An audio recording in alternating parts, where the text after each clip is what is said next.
Today we have the BMW S1000R and you're watching Talk and Throttle.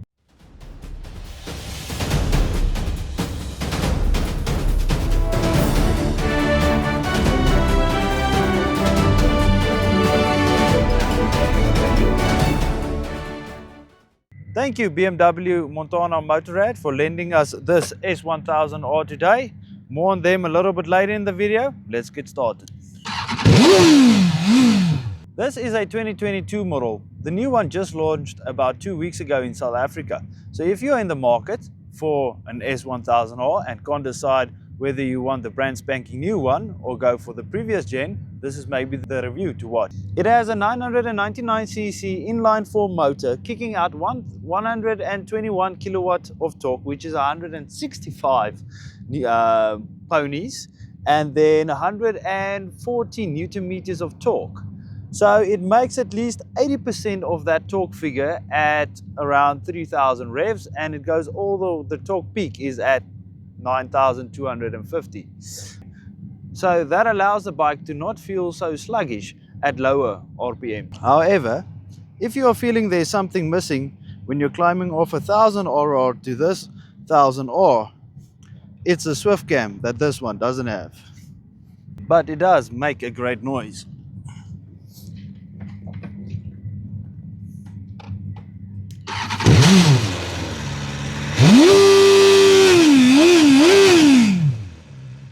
It has an aluminium bridge frame as well as a load-bearing engine. You'll see the mounting points everywhere in the engine.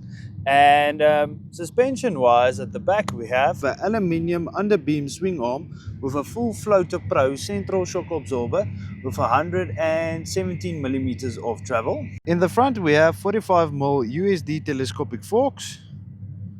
Spring load and dampening can be adjusted electronically at the front and back. Brakes wise, we've got the 320mm dual disc brakes in the front with a 4 fixed piston caliper from Brembo. At the back we've got a 220mm single disc with a floating single piston Brembo brake caliper.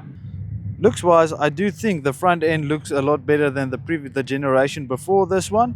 With the new S1000R that has just been launched, the headlight has been changed again. However, I do slightly prefer this one compared to the one that is on the new bike.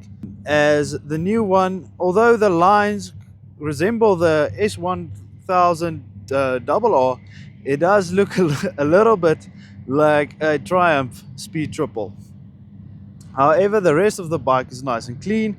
There's sharp lines, which does make the bike look as if it's ready for business. We've got a 16.5 litre tank, claimed fuel consumption at 6.2 litres per 100 kilometers. Weight wise, we're looking at the standard one is going to be 199 kgs. If you take the M package and do the carbon wheels, you'll get in at around 194 kgs. Seat height, so I can flat foot this almost. If I'm there, I can basically flat foot it. I'm 178. But it's either going to be between 810 mils or 850 mils, depending on the seating option that you do have on the bike, and as well, do you take the M performance suspension or not. Let's go show you guys what it actually feels like to ride this bike.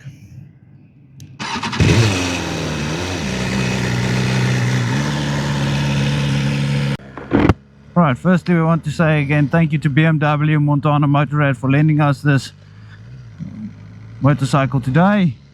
And yeah, if you've got any new or used motorcycle needs, give them a shout and they'll sort you out. The info will be in the description below. A few bikes at Harry's Pancakes here in Cullinan. Right, so first things first, how comfortable is this? What's going on here? Okay, you're having a breakdown. Looks like the Mercedes is having a breakdown rather. Yeah, it's good. It's obviously a super naked bike. It is not Superbike aggressive. However, you're still leaning forward, so you are in a more active riding position. But it is not as forward as you would have on a Superbike. So I would say I am up top, I'm really comfortable. It's not too much. You do lean a little bit forward, so your wrist, you are going to feel it if you're in heavy traffic doing lane splitting. However, this thing lane splits beautifully, so you won't be stuck in traffic too long. But let's say you've got an hour's drive to home, and it's just lane splitting, then yeah, you'll probably start to feel it a little, but nothing too bad. What I'm experiencing on the lower end though is I feel a little bit cramped in the leg department. So the new S1000RR has adjustable foot pegs. I do believe the new 1000R also have adjustable foot pegs, which this does not. It is fixed. It's not that uncomfortable once you get going, but as you start, as you climb on, you notice, all right, you're going into a more tucked position. The suspension is beautiful. It's taking up bumps on the road very, very well. It's a lot softer ride than the Triumph Street Triple that we rode the other day. Even in dynamic, you know, stiffening up the suspension the most, it handles it beautifully. It's really not uncomfortable bike to ride, and it even gets better in road. But even I would just leave it in dynamic. It doesn't bother me that much. I have ridden much more uncomfortable bikes before, so this is quite nice. It's doing what it should very nicely. In the bends, it's good, it's nimble. I wonder if the new 1000R is gonna have just a little bit more change on the ergonomic side of things, because the F900, you're very on top of that front wheel, and that thing handles it amazingly. That F900's handling beats this. However, this isn't bad. This is extremely good, but that's just slightly better. So I wonder if they're going to go in the same route with the new 1000R than they did with that. However, it is flickable, it does turn, it does everything it needs to be. It's a great handling bike. 0 to 100 is at 3 seconds or around 3 seconds. So it is fast. So I can actually just show you here.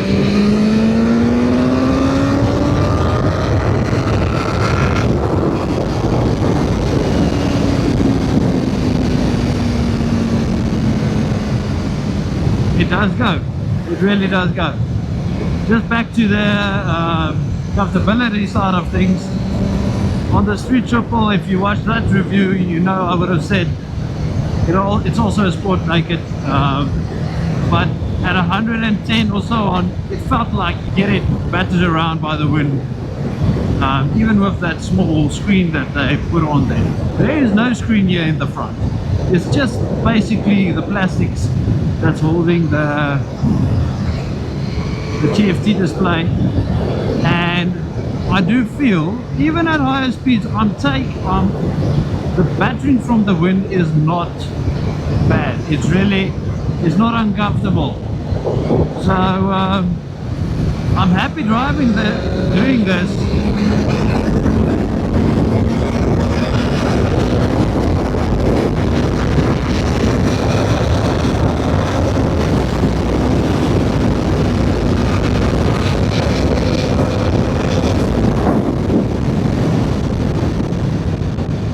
And staying at that speed, it really isn't uncomfortable. Getting that you are one with the bike, you are wanting to go with the bike. It's not like the bike's trying to get rid of you. This bike is so fast. My GoPro mount couldn't take it. No. The engine runs smooth. It's really a smooth experience. Gearbox is smooth. The whole experience is smooth. There's no funny rattles. There's no funny vibrations. I really do like it. There's nothing not to like. If you're not into super bikes, you're more into the naked scene, but you want to get close to that performance, look at this, look at the M. Unfortunately, we would have tested the M, but BMW sold it the day before, so we had to pivot a little bit. But yeah, look at the M.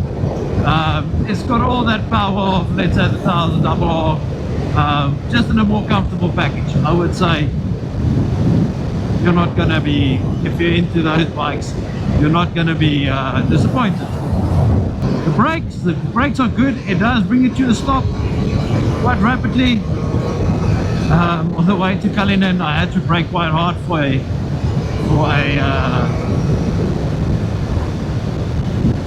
truck that didn't say it wanted, didn't indicate that it wanted to go left, and it slowed down a lot quicker than I anticipated, and it handled that beautifully. So yeah, I know they said the setup is almost the same as the R9T, and that would be a caveat. However, I'm not experiencing anything on the negative side, and most guys that did the review on this bike also said no issues with the brakes. I do have one issue though. It has never happened before. So with BMWs that I have driven, that the quick shifter does not want to shift smoothly at high RPMs. So every other BMW I've ever ridden shifts gear better at high RPMs with the quick shifter than in lower revs. This one, it switches beautifully at 6, but at 10 you're kicking it up and it doesn't want to change. So this is a second-hand bike. It has almost 10,000 Ks on it, so I don't know if there's an issue. Don't go and not buy one of these because of that. Go and test drive it, see if it does the same, but that's the one thing. So not that you should be doing drag races in public roads with your friends, but if you are in one and you're not able to switch gear, or you're expecting a smooth switch at 10,000 RPM and it's not switching, and is on something with similar power, if they get their gear shift right, they are going to pass you. So that's one thing. Otherwise, I'm really having a jolt on this bike. It's comfortable enough, the speed is there. You do realize that there's not, the swift cam isn't here. So it's not that there is not enough power at low RPMs. You just realize it's not that grunty, and obviously this doesn't rev as high as a 1000R. And this one has 165 horsepower, whereas the 1000R has 200 plus. So there is quite a deficit in that. So don't get on this, except if you're on the M, and expect it to be exactly the same, because the side profile looks almost exactly the same. Don't do that. It does have a nice pop and crackle. This is still the standard exhaust on it, and I must say it's not tame. You can put on an aftermarket exhaust if you really like to. However, if you're more like me, like to keep things standard, then yeah, this is fine. I really don't think it has a bad exhaust note, especially as you're decelerating. Yeah, I love a good snap, crackle and pop. There we go.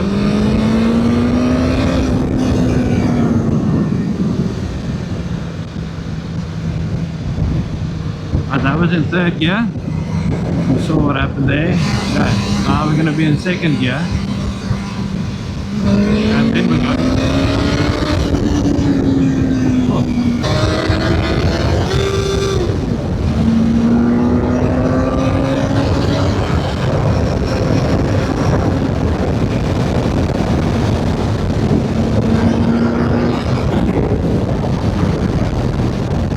So there is more than enough to not kick down a gear and pass somebody. If you're in a fifth and sixth and you want to do it in an orderly fashion, there's more than enough power just to open the throttle and go.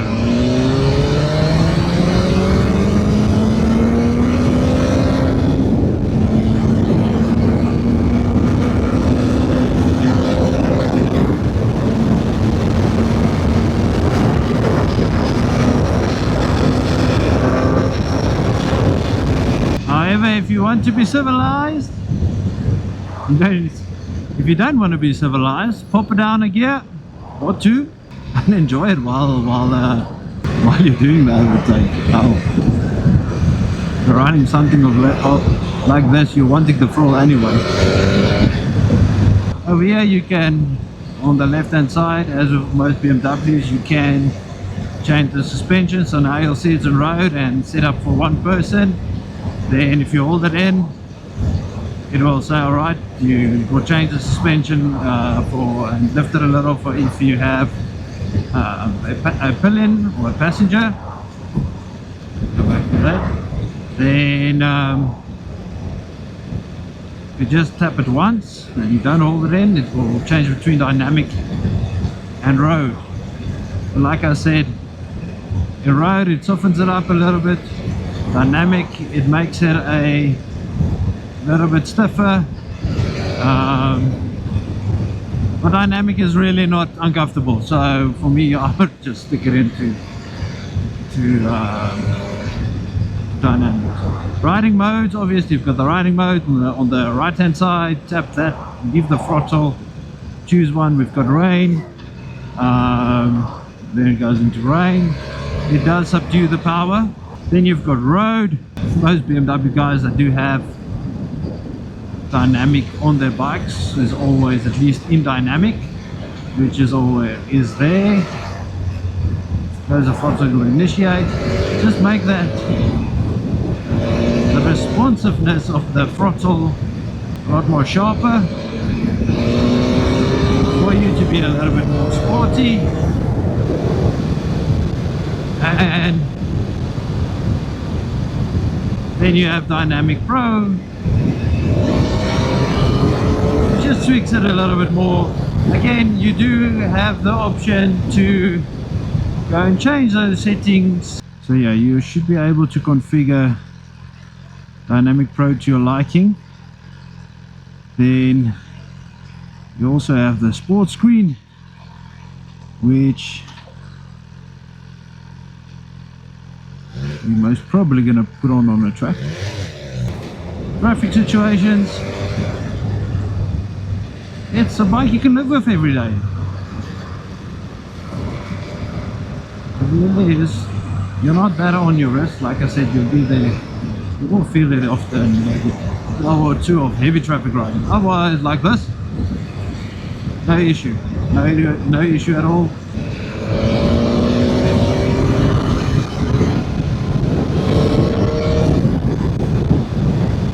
Does lane split beautifully. You feel tight, you feel tucked, you feel like you've got a lot of room to work with in between cars.